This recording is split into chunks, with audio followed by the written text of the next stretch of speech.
Emerald podcast series. Research that makes a difference.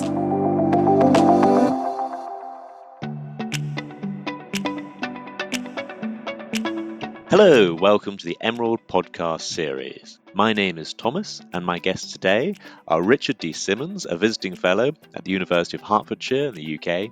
He specialises in entrepreneurial growth, supply chain dynamics, trade dynamics, and monetary policy. And also Nigel Colkin, who is a senior academic manager at the University of Hertfordshire, UK, recognised as an international expert on entrepreneurial growth and the institutional and policy elements needed to enable it. They are the authors of COVID, Brexit and the Anglosphere, Frameworks for Future Trade and Economic Growth, and previously from Emerald, Tales of Brexit Past and Present, Understanding the Choices, Threats and Opportunities in Our Separation from the EU, as well as Mastering Brexit Through the Ages, Entrepreneurial Innovations, and Small Firms, a Catalyst for Success. Thank you very much, Nigel and Richard, for joining me on today's podcast, all about your book, COVID, Brexit, and the Anglosphere. Can I ask you about the structure? Because you designed your latest book on COVID and Brexit to be read in a series of different ways depending on the reader. Can I ask what drew you to that? I think because the book was trying to do different things for different people. This book is intended to be something that can be read by the general reader sitting in their armchair on a Sunday afternoon after they've had Sunday lunch, hopefully to keep them awake instead of sending them to sleep. It's also intended to be read by serious students at universities to actually prompt a discussion and a rethinking of some of the concepts around economic growth within economics. And I'd like to return to that. It's also been written as a primer for high school students, A-levels, but also for first-year undergraduates, second-year undergraduates, because the depth of the sources that are within this book are actually covering a lot of things which aren't covered in normal economic syllabuses, if I can put it that way, because they're actually going into, it brings together Adam Smith, David Ricardo, thoughts from John Stuart Mill, laissez-faire, through to List and the idea of inventory protection, Alexander Hamilton in the States, through to Keynes, through to Minsky. And it covers such a wide range of economic thought, which is then unified in Schumpeter's concepts of economic development and economic growth, that what we've got here is something that is also, particularly in the chapter on trade theory, intended to be an introduction for economic students that they can use as a guide to get into the literature. So forming a book that's as broad as that, the idea of it was to give each reader a different route to be able to go through it so they wouldn't get frustrated. Because there's nothing like reading a chapter on trade theory if you feel like sitting in an armchair after Sunday lunch to send you to sleep. But you may well be interested in the conclusion on where we think things are going in the final chapter. You may well find the chapter on the Anglosphere itself very interesting, because that's something which you've seen in the media, but it doesn't really mean much. And what we've tried to do is to unpack that. So that's the reason why the structure's there, is that this is trying to be 57 varieties all at once in one book, and it's covering a huge space. So some readers may be a little bit frustrated that it doesn't go into more depth on some issues, but we'd encourage you, look at the extensive endnotes and bibliography with it, because those are the places where we're pointing you, we're signposting you. If you want to know more about this, this is where the detailed literature sits behind it. So the book also acts as a signposting. If you're sitting down and doing a study, it's actually a signposting. I have a daughter who has just entered sixth form in the UK, and she's taking history. And I have a son in the upper sixth form who's taking geography and economics. And they've both had a quick look, and both can see things in it for them, but perhaps not the same things in it for them. And my daughter is looking at the Italian government pre-World War II, and we look at today, and the new Italian government is introducing the glory days as part of its rhetoric. So there's a geographical and place is very important. The history side allows us to look at it from a complex but not complicated perspective. And universities find it difficult, schools find it difficult, universities find it difficult to think about interdisciplinarity. And that's what we're trying to do, to weave these points together, but also make life easy for people, because I don't like to see my daughter falling asleep on a Sunday afternoon reading my book. It draws on so many different fields. You mentioned the interdisciplinary aspect of it. I mean, the book Tales of Brexit Past talks about, say, the Roman era and the Reformation era. What directed you to kind of look into these eras? History doesn't repeat itself, but it does. It doesn't repeat itself exactly because no set of circumstances is exactly the same. But actually, if you look at the big underlying themes, those things do come around on a cyclical basis. So if we don't look backwards, we can't look forwards. And it seems to be, if you take Brexit as expressed by the pure Brexiteer, Brexit is about smashing a plate glass window. It's not about putting a substrand on it to make it reflect the sunlight. It's not about saying I want a slightly different color to it. It's actually about smashing the window and putting a completely different construction in its place. Now, that has only happened a few times in history. It happened with the fall of the Roman Empire. It happened with the Reformation in a different context. It happened during the reconfiguration of Europe after the First World War, and it happened after the fall of the Berlin Wall, and we're still going through the resonance from that.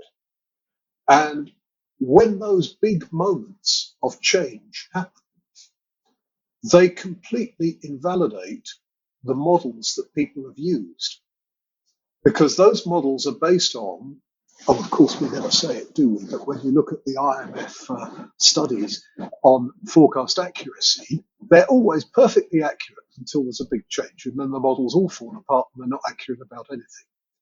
Because models tend to predict what's happened before going on into the future. Whereas what we're dealing with Brexit is an intentional discontinuity. It's not just a shock, it's a discontinuity. We've added to that the pandemic, which is an unintentional discontinuity.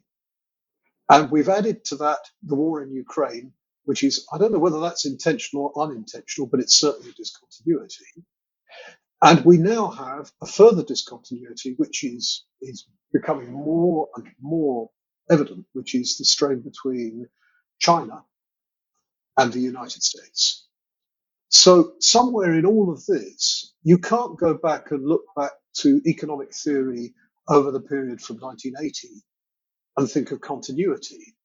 What you have to do is look at other periods of great change to understand the dynamics that are within that.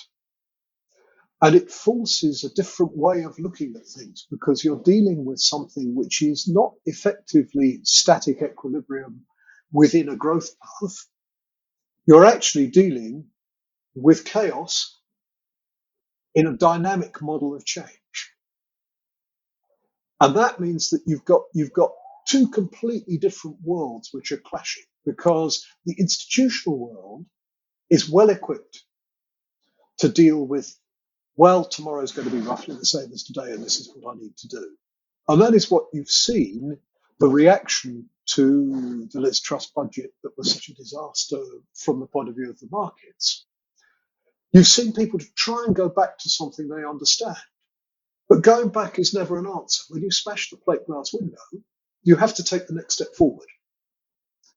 And the question is, how do you understand what that step forward is? Well, you can only do that if you look at the discontinuities that have happened in the past.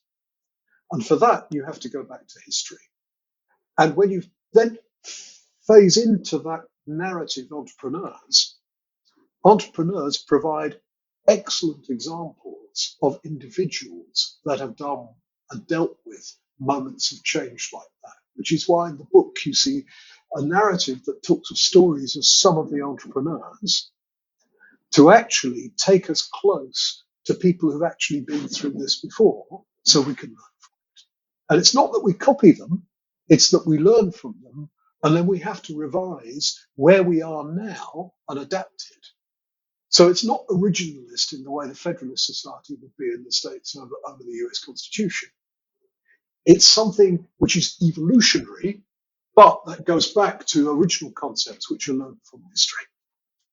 You mentioned about how we can learn from the past, and of course we have had these big discontinuities, as Richard has mentioned.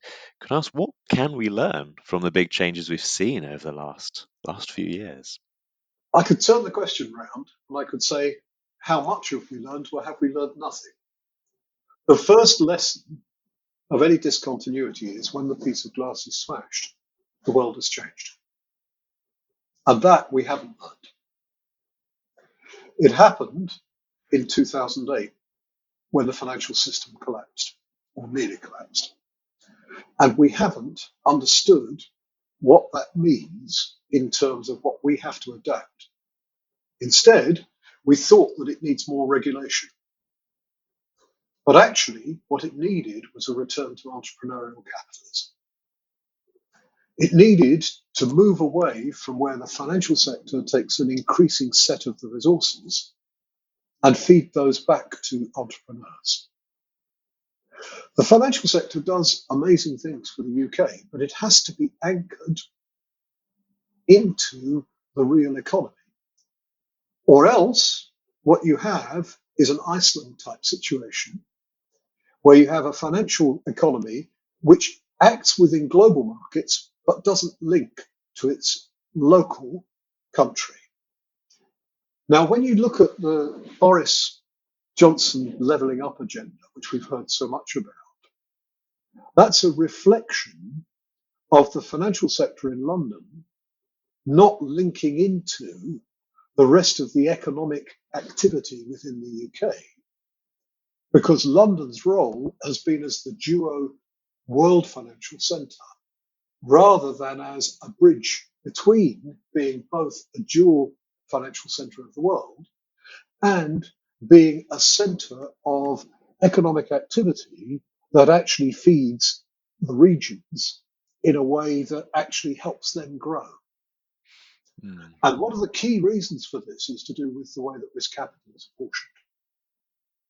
Because it's easy enough to get capital if you're a big company, if you have a large number of assets. Or if you've got a lot of cash in the bank, they'll always give you a loan against the cash you've got in the bank. Why wouldn't they? The problem is that the entrepreneur doesn't have those things by definition. The starting entrepreneur that's going to innovate something usually has got pretty well nothing. And the risk capital markets in the UK, they're better than the ones in Europe, but they're not as evolved as the ones in, say, Silicon Valley. So there's a question of how capital can reach the people who can innovate. And that's something that I think governments have been struggling with since at least 1911. There was a seminal report by the Macmillan Committee in the 1930s that Keynes made a very important contribution to. It was a problem that Lord Caldor contributed to on interest in a study in the late 1950s. It's something that recent governments have tried to handle through the British Business Bank, which, by the way, seems to have been quite a positive initiative and have made some steps forward. But what we haven't done is we haven't reconfigured the way we think and the way we approach entrepreneurs and the way that we approach the idea of capital being to support the entrepreneur since 2008. Instead, we've regulated to try and make banks safer. So but being an entrepreneur, you've got to take risk. There's the conundrum, isn't it? Yeah, there's the conundrum. Entrepreneurs need risk capital. Banks need to make sure that your money's safe. And we have skewed ourselves ever since 1846. We've skewed ourselves into saying we're going to protect savers. But actually, we also need to protect entrepreneurs because there won't be any savers if there aren't any entrepreneurs. I was concerned that, sometimes when you have these big breaks, it's generational. This sounds like a lot more than that. We're stretching over a much longer period of time in terms of lessons we need to learn. I think that's true what you're asking, and if we go back to our British UK successes, right back to the first Queen Elizabeth, we developed into a very strong trading nation across the sea, and we supported shipbuilding, and we took advantage of routes that had been found before. So we had a global outreach. We traded. Our navy was there to support our outposts. So we viewed it from an entrepreneurial side. But when you now have, within this last 6 years, Ian Duncan Smith perhaps talking about buccaneering Brexiteers, it's fine for a simplistic narrative. But it doesn't happen now. I think trade. There's a financial trade. There's physical trade. There's services trade. It's a number of different ways, and using that rhetoric is designed to win over hearts, but not necessarily minds. And that's what we've tried to introduce: both the opportunities, but more importantly, the pitfalls of that. So, it's very easy for a government to say, we'll have a global Britain. We'll be looking at new free trade agreements. We'll be looking at free ports. Many of them haven't worked. Lots of them have been tried. And we wanted to lay that out in a way that allowed us to put forward different arguments or different paths to the next position. If you're looking at entrepreneurial successes, entrepreneurial development, and right through to entrepreneurial growth, that's a difficult one to deal with, but we took the view that that was what we wanted to do in these books.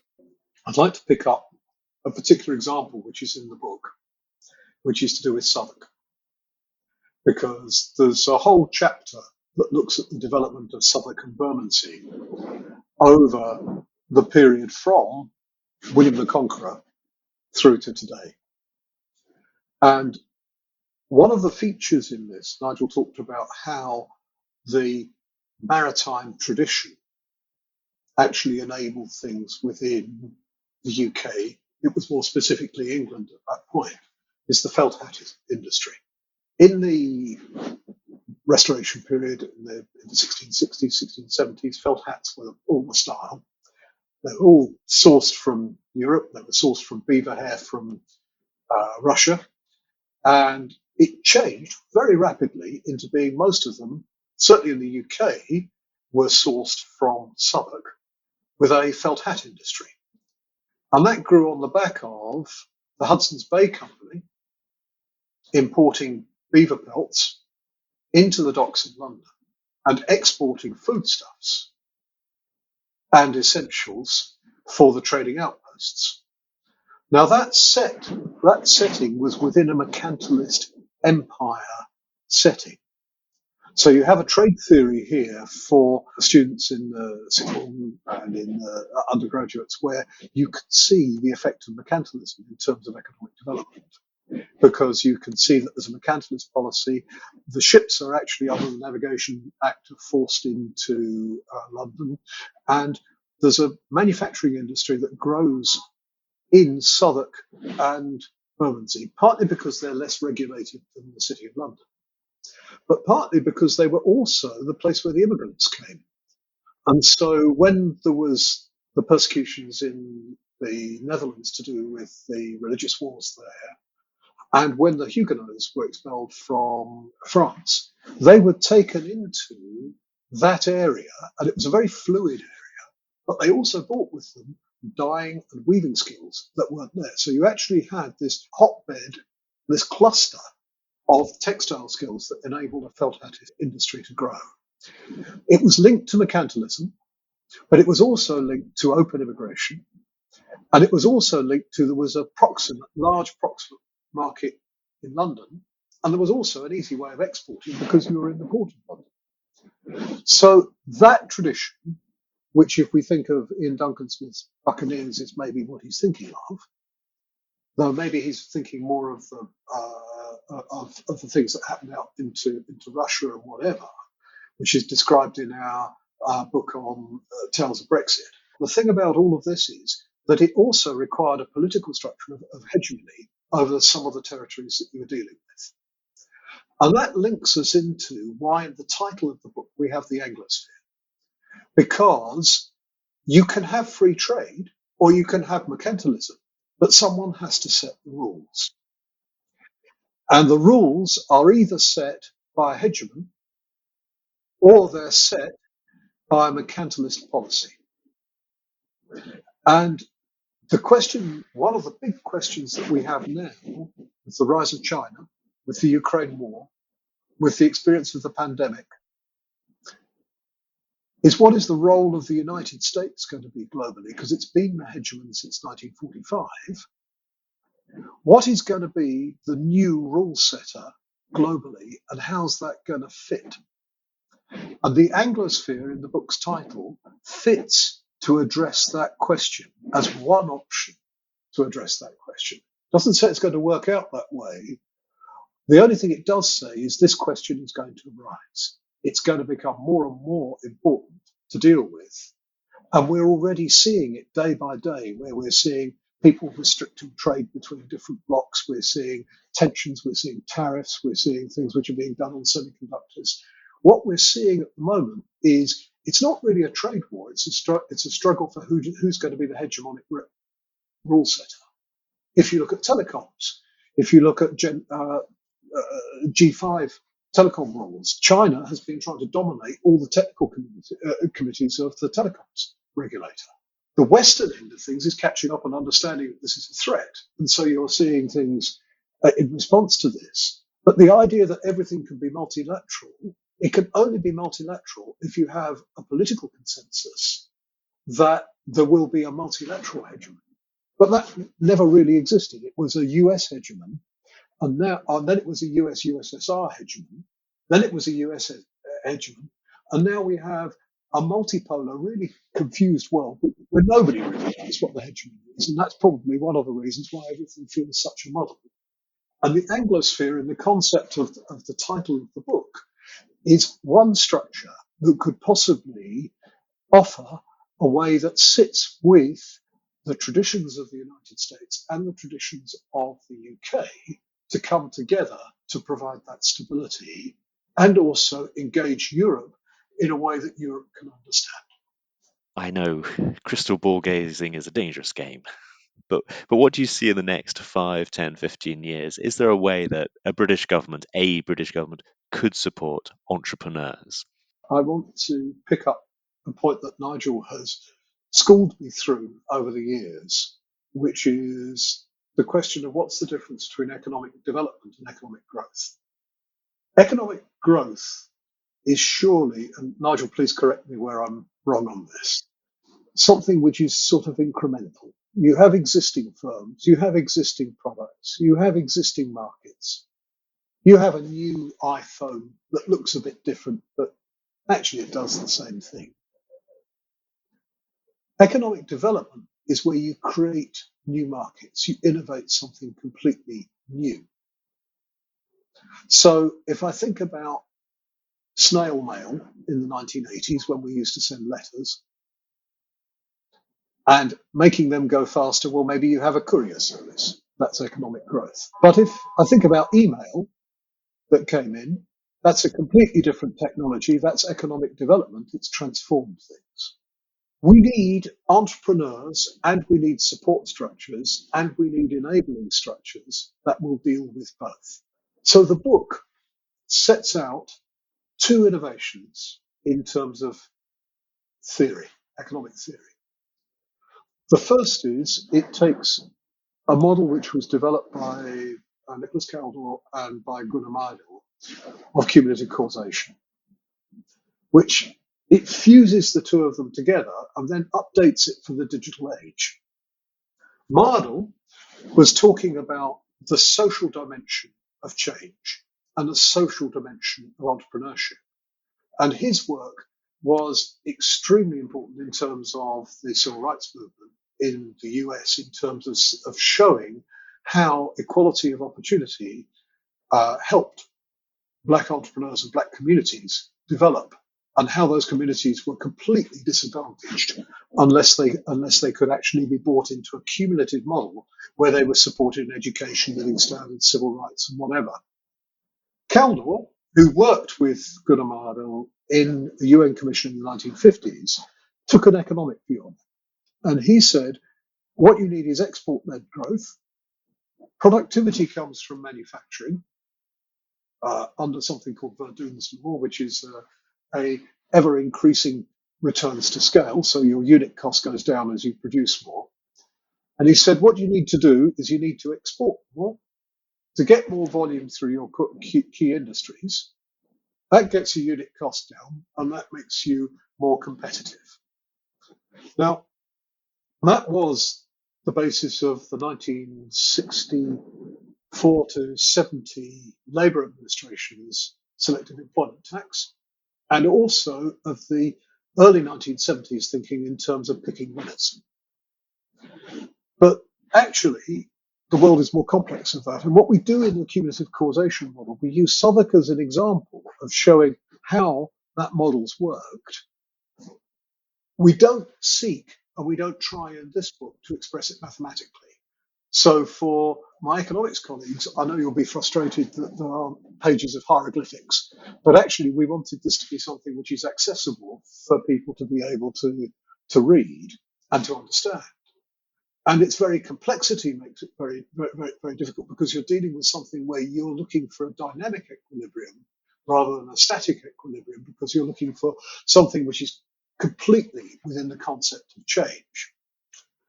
And the cumulative model we've got says that services, apps, new technologies, all the things in Industry 4.0, they matter as much as Industry 3.0, Industry 2.0, Industry 1.0, because actually productivity gain can come from anywhere.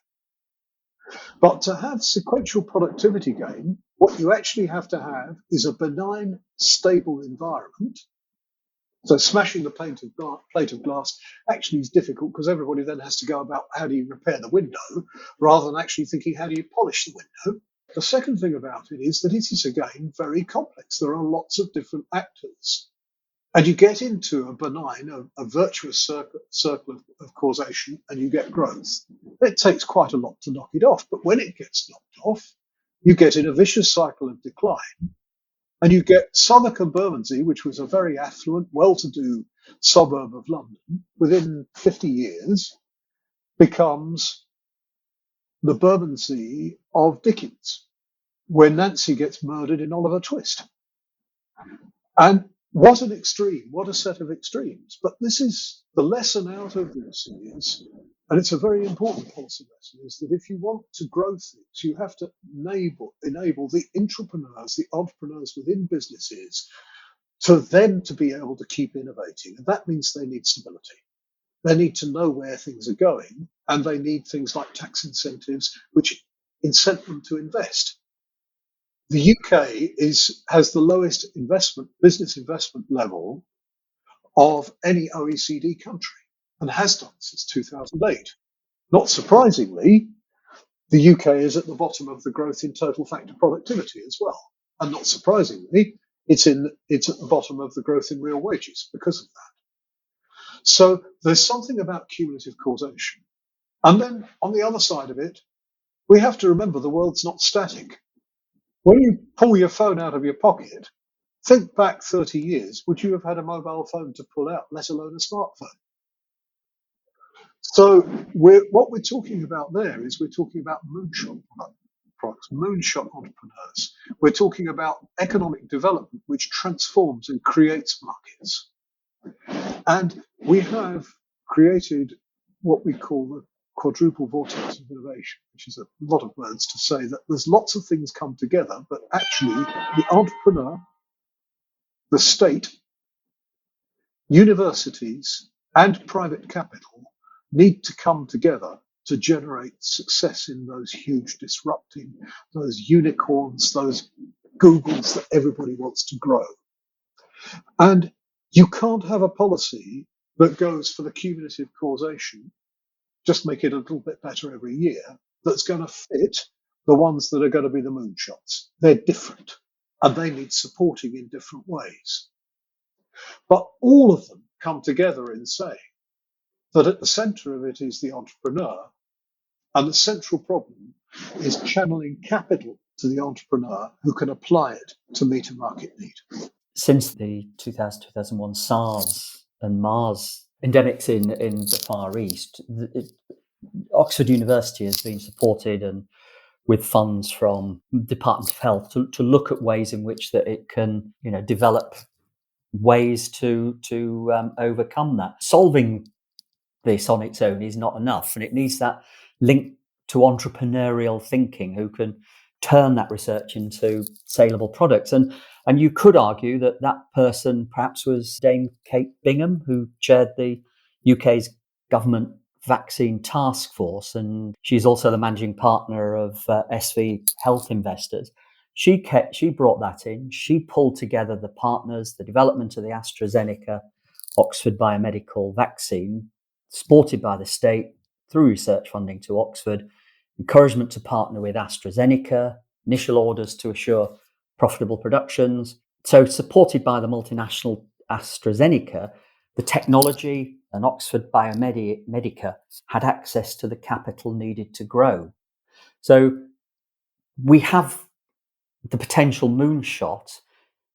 If we were to leave it to Truss economics, it will be left to its own devices to float to see where it ends. Whereas we view it as there's a moonshot. What can we do to promote that? Because since around 2000, if you look at R&D on vaccines, on ways in which we deal with such worldwide problems, the R&D has shifted. There's still a lot going on in the US. There's still going on in the UK, but that has shifted over to the Far East, to Vietnam, to Korea, to China. So we have to look at the positions that we're in and say we've possibly failed and we haven't done that well out of the pandemic in terms of dealing with it. But that was one success, and it's a success, but we don't wish to become a historical artifact. We wish it to be a way to move forward. I could say thank you very much to Nigel and Richard for joining me. Thank you very much. Thanks so much, Thomas. Thank you for listening to today's episode. For more information about our guests and for a transcript of today's episode, please see our show notes available on our website. I would like to thank Kathy Mathers and Daniel Ridge for their help with today's episode, and Alex Jungius from This Is Distorted. You've been listening to the Emerald Podcast Series.